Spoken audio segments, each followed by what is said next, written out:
తిరుమల కల్తీ లడ్డు విషయం నుంచి హైందవులని తెలుగు ప్రజలందరినీ కూడా డైవర్ట్ చేయడం కోసం YSR Congress party social media TTD chairman BR Naidu గారి మీద ఒక డీప్ ఫేక్ వీడియో తయారు చేసి ప్రజలందరినీ కూడా చర్చ నుంచి డైవర్ట్ చేయడానికి ఒక రాజకీయ కొత్త ఎత్తుగడ వేసింది.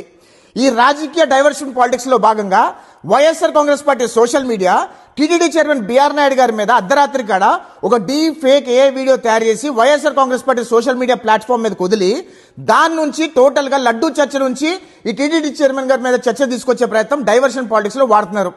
ఈ వైఎస్ఆర్ కాంగ్రెస్ పార్టీ వాళ్ళు ఏ రోజు కూడా డైరెక్ట్ గా రాజకీయాలు చేయరన్నమాట. అంతా డైవర్షన్ లో భాగంగా ఫేక్ వీడియోలు తయారు చేసి టీటీడీ లడ్డూలు కల్తీ జరిగిందా లేదా అనే విషయంలో ఈ రోజు మొత్తం హైందవులు తెలుగు ప్రజలను చర్చించుకుంటున్న సమయంలో ఆ తెలుగు ప్రజలందరినీ కూడా డీప్ ఫేక్ వీడియో వైపు డైవర్ట్ చేయాలనే ఒక నీచమైన కుట్రవన్నీ దాన్ని ఒక ఫేక్ వీడియో తయారు చేసి ఈరోజు సోషల్ మీడియాలో తిప్పే ప్రయత్నం చేస్తున్నారు. ఖచ్చితంగా ఈ డీప్ ఫేక్ వీడియో ఎవరెవరైతే సోషల్ మీడియా హ్యాండిల్స్ లో అప్లోడ్ చేస్తున్నారో వాళ్ళందరూ కూడా ఖచ్చితంగా బాధపడతారు. ఎందుకంటే వాళ్ళందరూ కూడా జైలుకి వెళ్తారు. ఎందుకంటే ఎవరో చేసిన పాపానికి మీరు బలి కాకండి.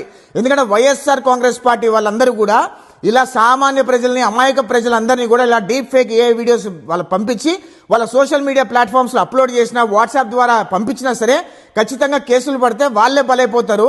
ఈ వైఎస్ఆర్ కాంగ్రెస్ పార్టీ వాళ్ళు వీళ్ళ బలిని ఒక రాజకీయ ఎత్తుగడగా వాడుకుంటారనే విషయం అందరూ గమనించండి. ఎందుకంటే ఈ రోజు వైఎస్ఆర్ కాంగ్రెస్ పార్టీ వాళ్ళు అర్ధరాత్రి కాడ ఈరోజు ఒక డీప్ ఫేక్ వీడియో తయారు చేసి ఆ సోషల్ మీడియాలోకి వదిలి అన్యం పుణ్యం తెలియని అమాయక ప్రజలందరూ కూడా సోషల్ మీడియాలో పెట్టుకుంటే వాళ్ళ మీద కేసులు పడతాయి.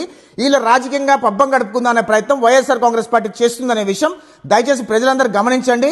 ఈ రోజు రేపు 2 రోజులు కూడా ఖచ్చితంగా లడ్డూ విషయం నుంచి డైవర్ట్ చేసి అది టీటీడీ చైర్మన్ బిఆర్ నాయుడు గారి మీద తీసుకెళ్లి దాని నుంచి రాజకీయ ఎత్తుగడలు వేసే ప్రయత్నం వైఎస్ఆర్ కాంగ్రెస్ పార్టీ చేయబోతుందని దయచేసి ప్రజలందరూ గమనించండి.